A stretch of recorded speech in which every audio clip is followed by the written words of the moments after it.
a mass exodus out of New York, and there's a mass migration to Florida. They say just in the first quarter, 10,000 people swapped their New York state IDs for Florida IDs.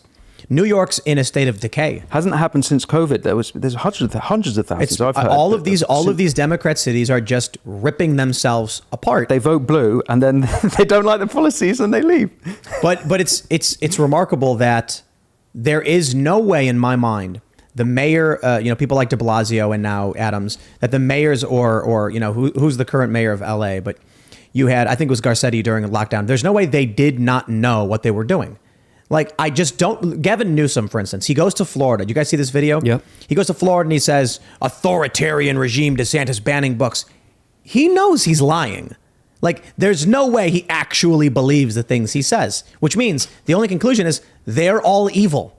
He was arresting people for running businesses, for having a restaurant that was open. He was arresting people just for trying to live and survive in the state of California. And he has the balls to go to Florida and say, DeSantis is what? I mean, it's just so on your face. It's so ridiculous that it's I got to say, though, guys, insane. If you're aware of what's going on, then you've already started making your plans to get away from these cities. You've left these cities. You've maybe gone to Florida or Texas or a rural area. You've perhaps purchased some chickens, which are now creating more of themselves. It's a really amazing thing they do. Not only do they make food for you, but that food could actually turn into more of them, which can then make more exponentially. So you're aware of what's going on. You're protecting yourself. You're learning. You're having a family. You're taking your kids out of school. The end result of this is the policies enacted by Democrats is just causing harm to their own constituents. They are promoting policies that sterilize their constituents, that cause their constituents to abort and destroy their own children. And then they bring about corruption in their own cities. It's almost like this. Imagine there was a civil war happening. Imagine there was an actual civil war and it was Republicans versus Democrats, left versus right. I couldn't ask of anything more of Democrats, right? If you were on the right and you were like, we are going to war, here's my plan. We will infiltrate the seats of government in our opponents' cities and then enact policies that will erode and destroy those cities and cause their citizens to flee to us. Then we will control. Like, they're self-destructing themselves. And it all, like, if you told me what happened was Republicans infiltrated Democrat cities to destroy them, I'd be like, well, they're doing a good job of it. I can't see why else would they do these things? That's my point. Gavin Newsom knows he's lying. He knows he's destroying things. You can't look at they have a map you can look up for San Francisco that shows you where all the poop is. I'm not exaggerating. It's true. It's like someone took Google Maps and then they made you can do a plugin or whatever. Yeah, it's pretty accurate. The heat is emitting? No, it shows little Methane? brown pins. It's like Waze. You tag it. There's brown pins. Oh, you tag it? Yes. And so what happens is someone, when they see poop, they will write down the address and put it in the map. Wow. And so the whole of San Francisco is it's all brown because every inch of it is covered in these pins. Gavin Newsom, Nancy Pelosi, these people know that is a problem. They don't care. This is the part. They do nothing to stop it. I start to get nauseous at this part of the conversation because I had a crazy dream last night. A crazy dream. But I was the president, and we were like, "We did it. We finally did it. Let's go. We're gonna go sign the paperwork in your office." And I walk into my office, and a guy points a gun at me and shoots me in the heart. Like as I walked in, you cannot defeat the military-industrial complex. It cannot be stopped. So it's either get along or throw your body away. Is where I'm at. Other than that, I'm just like, let's just jam and make some hot music. And maybe we can convince everybody that way. Because even Klaus Schwab likes music. They have those weird singers, those weird musicians. I remember that. That was very But creepy. when that happened, the guy shot me in the heart. I said, this is a dream and it's my dream. So I'm rewinding this. And then I went back and got the guy's name and it started with an S. It was a very, very disconcerting dream. And it led me to think that if I pursue the political solution, I will be offed by the system. But there are other ways to solve this. And a lot of it is local governance and taking care of your family and your neighborhood. But I think you need to be aggressively creative. I think that's a bit, for me anyway, that's my path. I agree with you on that. There's a lot, the political stuff, they're all fucking liars. But if you actually just start with loving your neighbor, just start at home. That's a bloody good start. And if everyone just started at home thinking, who's on my street, who can I help? Let's do this, let's look after our family. That's how you actually defeat it. The opposite, and forgive me if I get a bit churchy, lads, but the opposite of all this Davos stuff is the church, it's scripture, it's the Bible. That's literally the opposite. That's how you defeat it. But Yeah, I mean, no, you're not changing anybody's mind if you can't have a good relationship with your family at home on Thanksgiving dinner. It's like being able to have conversations at home with your parents who you completely disagree with. Like, you have to have that skill. You're doomed without it. Yeah. And no one can. There's so many people who are abandoning their parents. You know, they talk of like trying to do all this change politics. You're absolutely right, Bill. Let's start by make amends with your family that since 2016 you're not able to have Thanksgiving anymore because they've got the wrong opinion, like one's a TERF, oh no, or one's woke, oh no. Actually, maybe try mend that first, worry about politics second. Here's the issue though. Cenk Uygur had a masterful tweet today, and many people listening may be gasping or spitting out their water having heard me say that. He said that, I'll paraphrase, the right is willing to accept anyone who agrees so much as 5% with them, whereas the left will excise anyone who disagrees with 0.05% of their position. And he's completely correct. The Young Turks have been relentlessly slammed because Anna Kasparian said, "Don't call me a birthing person." I bring this up because you're talking about, mending that divide and everything. But I got to tell you, man, I think a lot of people who listen have tried to be that reasonable person talking to someone who is woke or in the cult and saying something as simple as like, well, let's talk about it. And they just get angry and say no. Yeah, you got to make them the center of attention. It's kind of like you got to let them be selfish for a moment. A lot of people in the cult, not just a moment. It can take years. But it's the issue is, and it's worth it. If you have a relative who is a TERF, that's called trans exclusionary radical feminist. I want to point this out, by the way. They call anyone who is like against gender ideology a TERF, even if they're not feminists. Like, I gotta tell you guys, these conservative women are not feminists. Okay, so don't call them that. But I call them something else. But my point is this: if I guarantee you 100%, if you sit down with someone who is described as a TERF, they're going to have a conversation with you about what they think and why they think it. If you sit down with someone who we would describe as woke, 95% of the time, they will get emotional, angry, and reject the argument outright, or just refuse to sit down with you at all. In those situations, I find if you can stay calm, it's kind of like it erodes their anger. It takes time and patience. But if someone's freaking out and you stay calm it's contagious. But no, it makes them really angry, actually. At first, maybe. Well, this is like a common, well-known thing in debate, that if your opponent is getting flustered and you lower your tone and get more calm, it actually inverts and makes them angrier. But the assumption you're making is that the conversation you're having is about the politics or about the philosophy.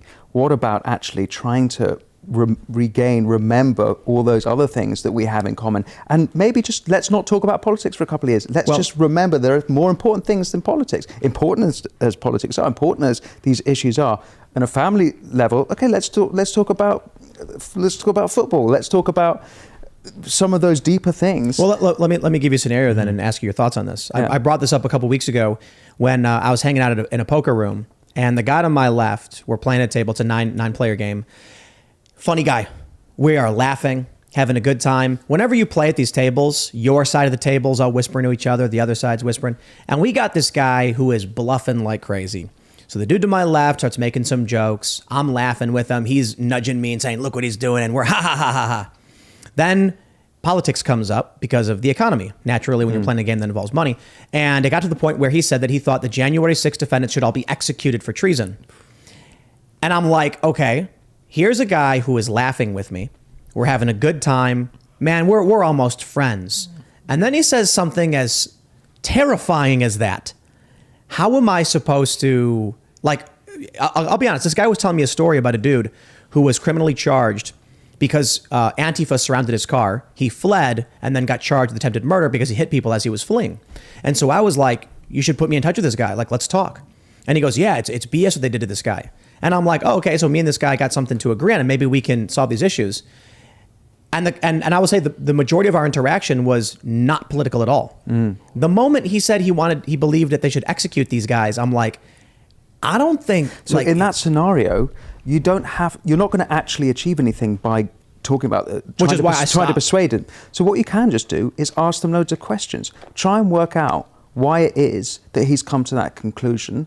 And maybe in asking the questions that he hasn't been asked by anyone because he hasn't met someone with different political positions or different opinions, he might go home and be like, you know what, maybe I was a bit wrong on that. You don't have to persuade him in the moment. Just ask him the questions. Because, by the way, it's also interesting, like an extremist like that, like, how do you come to that? That's quite interesting. This is like a regular guy. I think he said he worked construction, who's playing a game of poker, having a laugh on his day off, and then all of a sudden he says something as extreme as that, and that was like, he's probably just regurgitating it from he got his angry. circle. I got friends like that from my hometown. But this is the thing, like.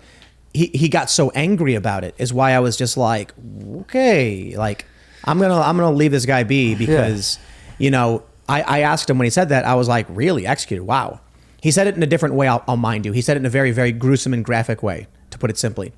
And my response was, did you hear about what happened on May 29th with the leftists at the White House? And he goes, no, I don't know anything about that. And I was like, they set St. John's Church on fire, and Trump was forced in a bunker. He goes, I don't know what you're talking about. These people, I'm telling you, they were traitors. And then I'm just like, I'm done. I'm not. He's responded well because now a month later, it'll be in his brain, and he'll have to deal with that. And I'm sure there'll be cognitive dissonance, and he might have to do that unpacking by himself, and it might be quite painful for that fella to do that unpacking. But you might have planted the seed. I think that's the correct way to deal with it. Or you double down on his extremism, go even further, and then make him realize, well, who's the plant? Maybe we should treat their children just like Barack Obama treated the children in the Middle East and bombed them during their weddings. That actually is so that is a persuasion technique I have talked about before. It's called rapport extreme turn, where in order to change someone's mind, you have to approach them from further than their own position. So it's a really basic manipulation technique.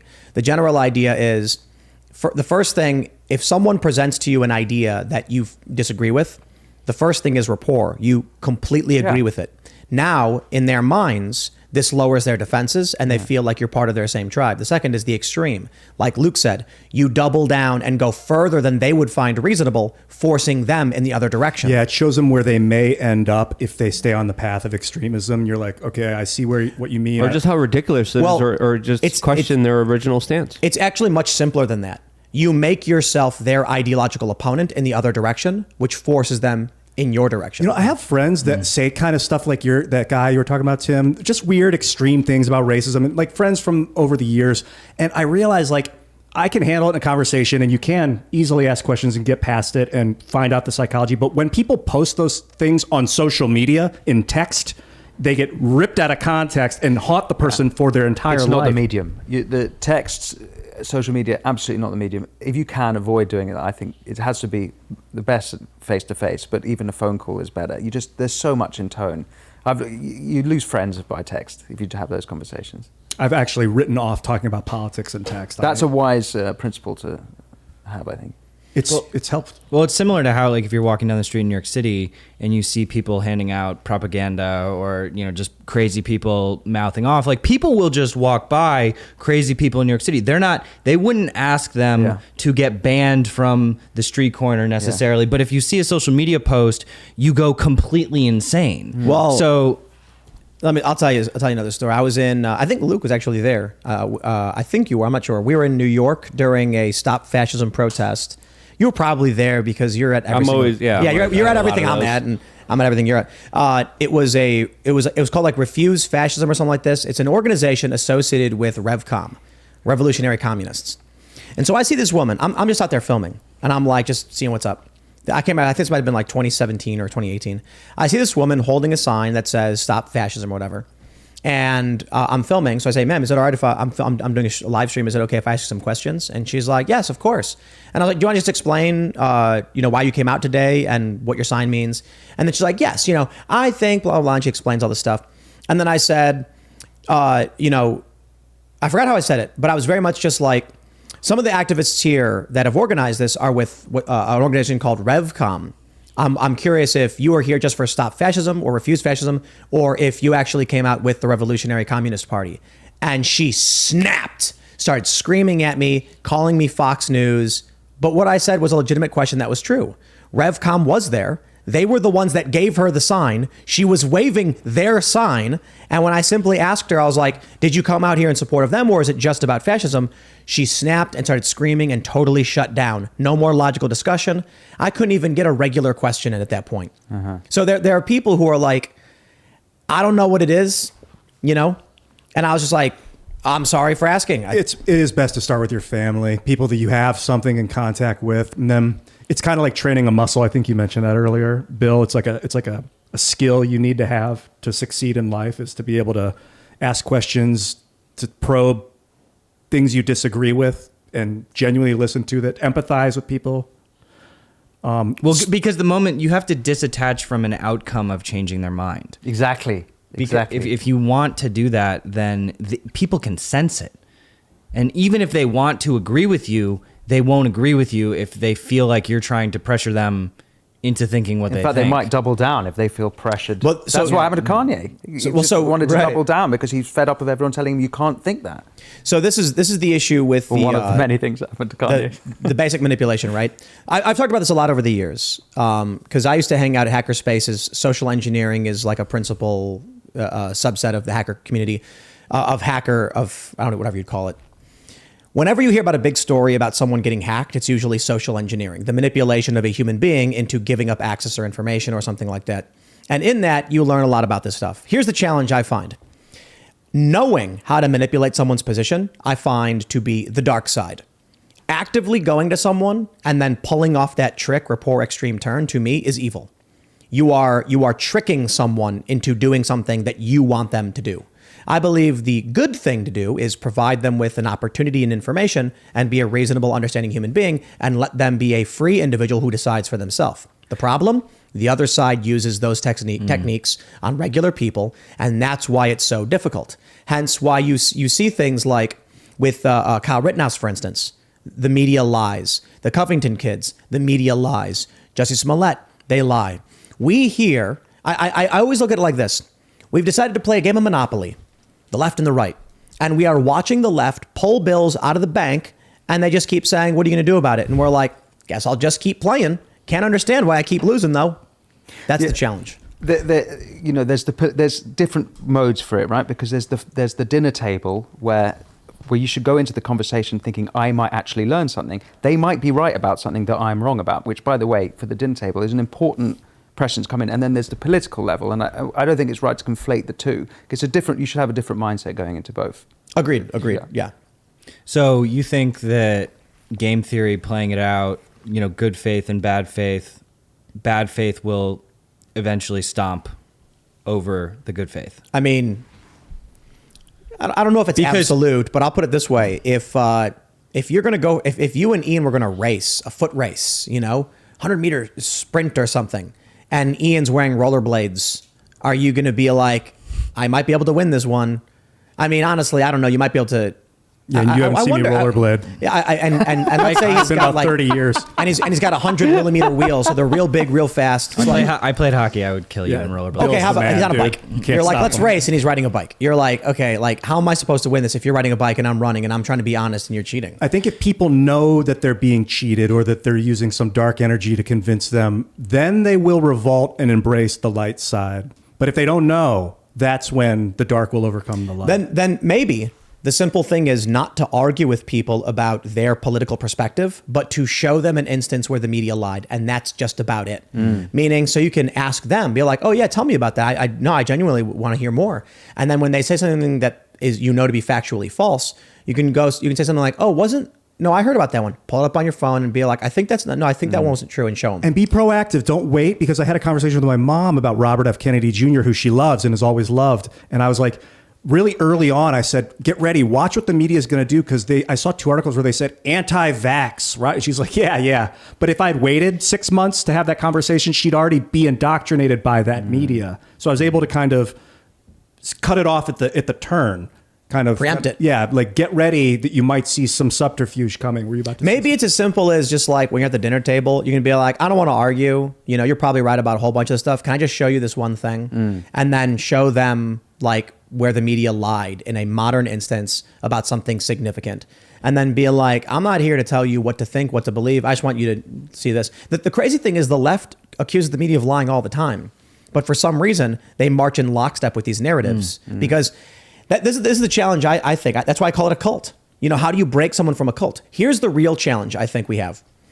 The reason why they're likely not going to care about your arguments, we're approaching this, and I think this is unfortunate, but we approach this from our personal biases, which is, you know, we think we can have a reasoned discussion with someone. Perhaps planting the seed of an idea may change their mind, but what's being omitted from that concept, that conversation, is that these people are seeking only likes and retweets. That's it. They don't care about whether or not they're proving something to be true or solving a problem. They care if they get social gratification. Again, you're now in the Twitter medium, right? And that's just like social media, as we discussed. All of these different scenarios demand different behavioral approaches. Right. What I mean though is, it's not. I'm using social media as the vehicle to explain. The average person who sits down, like let's say you sit down with your family members. There's a reason why they hold these views. It's because you are the summation of the 5 people you surround yourself with.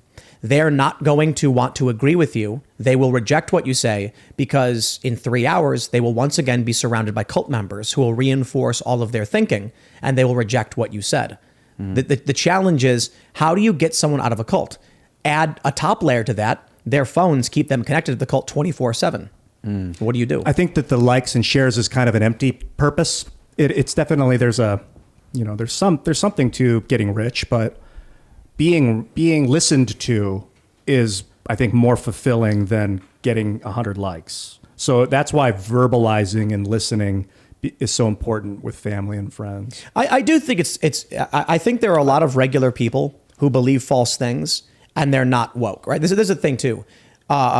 I will say fair point to Winston in that a lot of the context of what I'm talking about specifically refers to people who are politically initiated.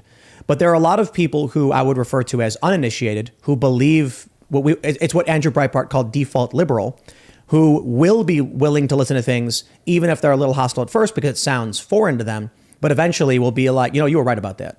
You know, that is to say, the left wins a lot because regular people who don't pay attention will just vote their way because they don't pay attention. And if we do speak to many of these people and we are calm and reasonable, we may end up finding that maybe it's only 10, 20, or 30% of these people aren't actually indoctrinated, aren't actually woke. They just don't know anything at all. Absolutely. I think in fact, that would have been the case for me.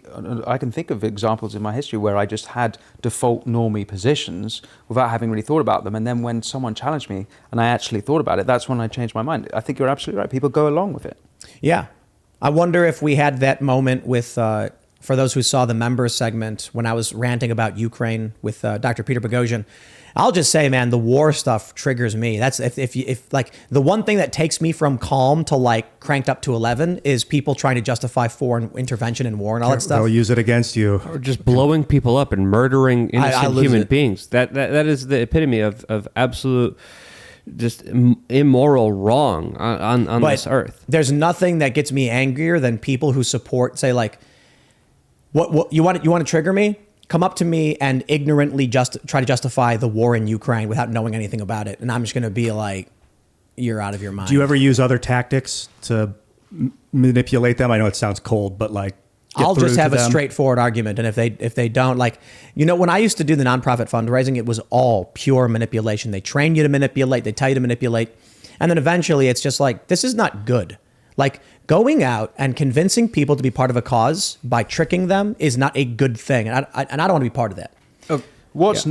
Sorry, here's a question. So if you're saying that you should not be able to be pro-war in Ukraine or whichever war without being knowledgeable about it, do you also think that you should not be able to be anti-war in Ukraine without being knowledgeable about it? So anti-war, it's okay to not be knowledgeable? Yes. Okay. Yes, simply put, if you're saying, hey, I would like to blow up this faraway land. It's like, well, look, I got to be honest. I don't know anything about that, so I'm going to err on the side of we shouldn't blow people up. How innocent about that? Until proven guilty. Yeah. I like that. Yeah. If you can't provide me with a justification for why you're blowing people up, I'm not going to agree with you on it. Mm-hmm. But I mean, look, people who watch the show know me. They call me milquetoast fence sitter as kind of like, and the origin of that is someone commented on a video calling me that. And I totally went with it. I was like, yes, absolutely. Because there's too much I don't know. So I'm not going to come out and be like, this is definitively true. It's like, well, honestly, I don't know. I mean, if I see a video of it happening, I'll be more inclined to believe it and say, hey, look, there's a video of this Democrat guy attacking people. He was criminally charged for doing it. Stands to reason it's likely true. But for all I know, is a guy wearing a mask, I don't know, pretending to be him. I really doubt it. Occam's razor suggests this dude was attacking people. Dude, but I'm not going to just come out and be like, everyone else said it's true, therefore it is. You know what I mean? There's so much media manipulation. It seems like our goal, our job, I can't speak for everyone, but is to keep people calm, is to like create like a spiritual realm that we can all coexist in. Maybe it's just mine. I don't know. You have a great opportunity. You like bring intellect to, or like bring information to people. That I appreciate. I like to make people calm while they learn the information, but I'm less focused on the actual information, more on how you feel when you learn it. Well, a lot of people are being hoodwinked. They're being conned. There's so much emotional manipulation. There's so many psyops, and I wish people would just realize your neighbor is not your enemy. The Republican down the street is not trying to hurt you or kill you, but they have convinced so many human beings that the person opposite of you, living next to you, or might believe something politically, is somehow your greatest danger to your existence. That's not true, and I think it's solely done on purpose so we don't realize who is or what is the purpose and the reason why people are suffering and dealing with so much pain and grief and pain and suffering in their life.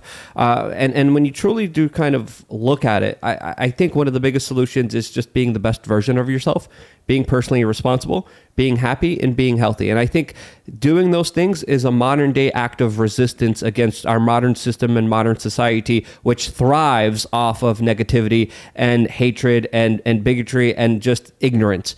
And I think the more we strive to be better, the more we inspire others to do the same. And I think the small decisions, forget about trying to change other people, change yourself. Try to make yourself the best version of yourself. Try to make yourself an individual who doesn't buy into the psyops, doesn't buy the bullcrap, doesn't give your money to those evil beings, those evil creatures, those entities and demons that, of course, thrive off of screwing you over. And I think if we really kind of self-reflect more, that would be a lot better than just being like, you do what I want you to do. And I think we need more of that. And I hand it to you, Luke, man. You put your money where your mouth is, because that event today, that gathering was incredible.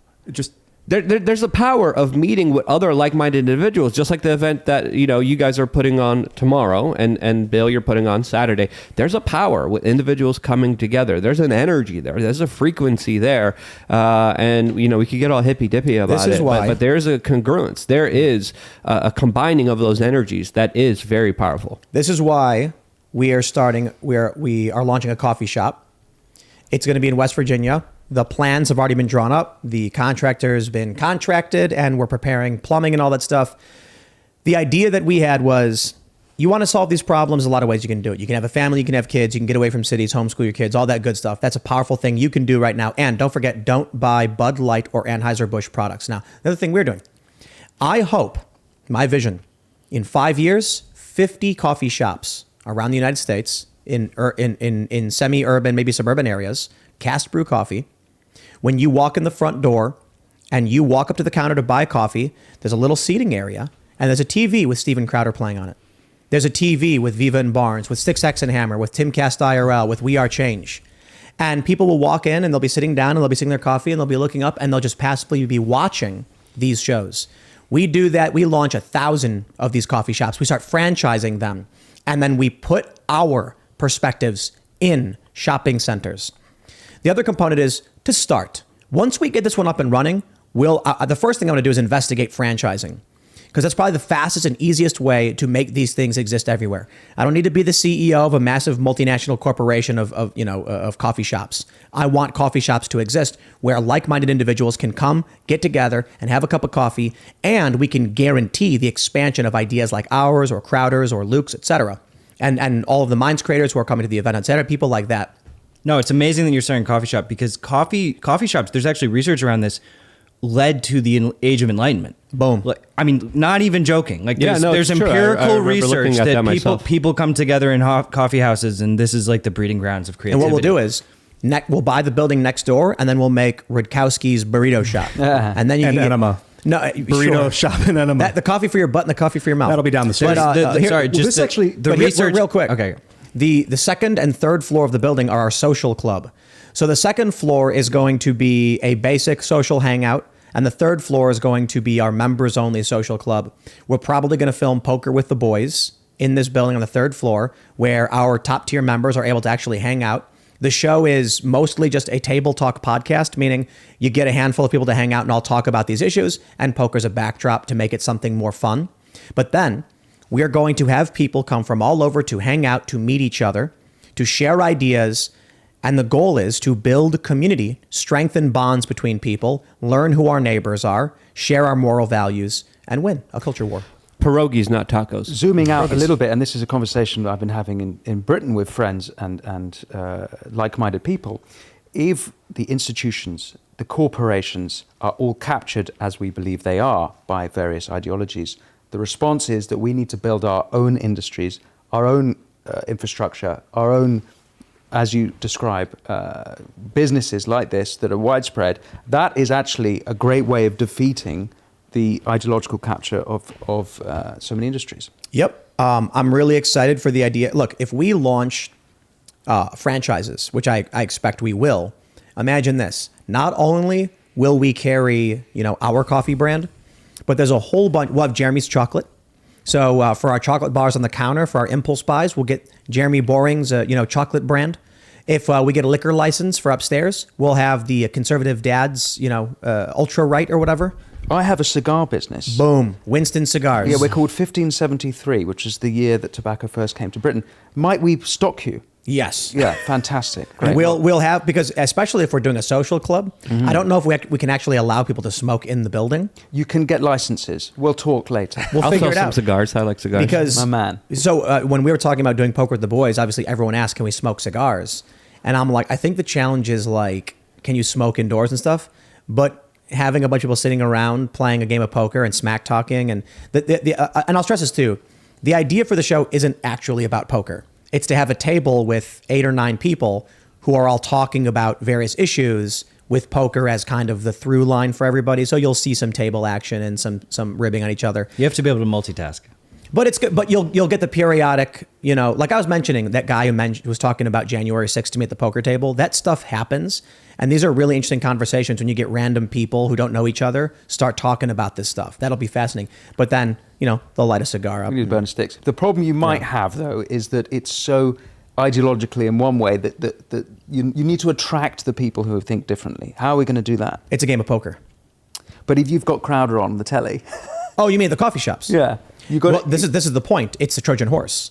The average person, the normie, doesn't know or care about Crowder.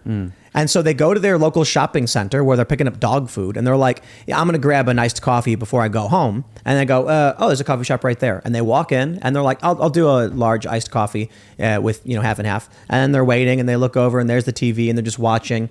And then they see Crowder being like, can you believe the Democrats are doing this thing again? And they're just like, huh. Thanks for watching this clip from the Timcast IRL podcast. Hang out with us live Monday through Friday at 8 p.m.